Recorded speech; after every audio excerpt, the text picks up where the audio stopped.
केंद्रीय शिक्षा मंत्रालय ने कोचिंग संस्थानों के लिए नए दिशा निर्देश की घोषणा की है। इन गाइडलाइंस के मुताबिक कोचिंग संस्थान 16 साल से कम आयु के छात्रों का नामांकन नहीं कर सकते। इसके अलावा ना ही वे अच्छी रैंक या अच्छे नंबरों की गारंटी दे सकते हैं और ना ही गुमराह करने वाले वादे कर सकते हैं। इन गाइडलाइंस को कोचिंग संस्थानों का नियमन करने के लिए कानूनी ढांचा प्रदान करने और निजी कोचिंग संस्थानों की अनियंत्रित वृद्धि का प्रबंधन करने के लिए बनाया गया है।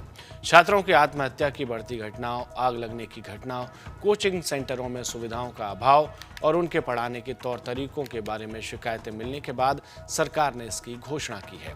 दिशा निर्देशों के मुताबिक कोई भी कोचिंग सेंटर ग्रेजुएशन से कम शिक्षा वाले ट्यूटर को नियुक्त नहीं करेगा। कोचिंग संस्थान छात्रों का नामांकन करने के लिए माता पिता को गुमराह करने वाले वादे या रैंक अथवा अच्छे नंबरों की गारंटी नहीं दे सकते हैं।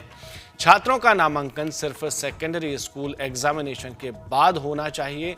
दिशा निर्देशों के मुताबिक कोचिंग संस्थान कोचिंग की गुणवत्ता या कोचिंग में प्रस्तावित सुविधाओं या हासिल किए गए परिणाम या कक्षाओं का हिस्सा रहे छात्रों के बारे में किसी भी दावे से जुड़ा गुमराह करने वाला विज्ञापन प्रकाशित नहीं कर सकते।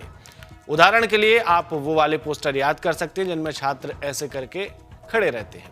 कोचिंग सेंटर किसी भी ऐसे ट्यूटर या व्यक्ति की सेवाएं नहीं ले सकते जिसे नैतिक रूप से भ्रष्टता के किसी अपराध में दोषी ठहराया गया हो। यानी कि भ्रष्ट आदमी सीधा सीधा शिक्षा से बैन है, अब वह कोचिंग में नहीं जा सकता, नहीं पढ़ा सकता।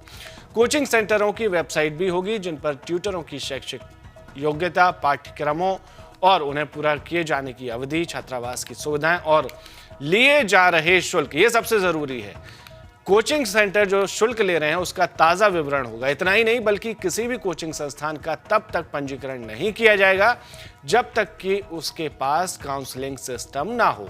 छात्रों पर कड़ी प्रतियोगिता और पढ़ाई के दबाव की वजह से कोचिंग सेंटरों को उन्हें मानसिक रूप से स्वस्थ रखने के लिए कदम उठाने चाहिए और उन पर बिना अनुचित दबाव डाले कक्षाओं को चलाने की व्यवस्था होना चाहिए। डिप्रेशन या एंजाइटी जैसी स्थितियों में छात्रों को तत्काल सहायता उपलब्ध कराने के लिए उन्हें तंत्र स्थापित करना चाहिए। दिशा निर्देशों में साथ ही कहा गया कि सक्षम प्राधिकारी यह सुनिश्चित करने के लिए कदम उठा सकते हैं कि कोचिंग सेंटर काउंसलिंग सिस्टम विकसित करें और छात्रों और माता पिता के लिए आसानी से उपलब्ध हों। मनोवैज्ञानिकों और काउंसलरों के नाम और उनके द्वारा प्रदत्त सेवाएं के समय जानकारी सभी छात्रों के साथ साथ उनके माता पिता को दी जानी चाहिए। छात्रों और उनके माता पिता को प्रभावी मार्गदर्शन और काउंसलिंग प्रदान करने के लिए कोचिंग सेंटर प्रशिक्षित काउंसलरों की नियुक्ति कर सकते हैं।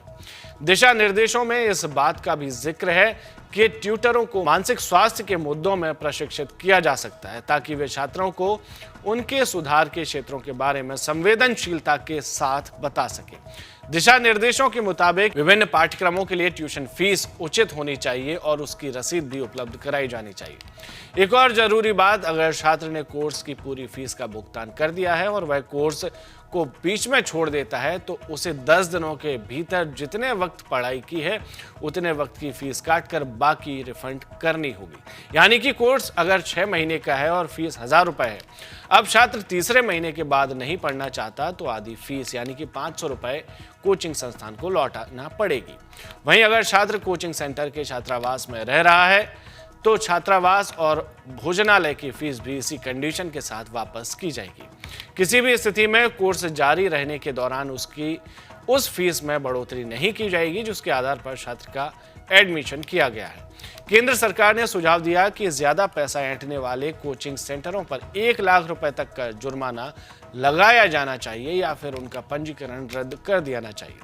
कोचिंग संस्थानों की उचित निगरानी सुनिश्चित करने के लिए सरकार ने गाइडलाइंस के प्रभावी होने के 3 महीने के भीतर नए और पहले मौजूद कोचिंग सेंटरों के पंजीकरण का प्रस्ताव किया है।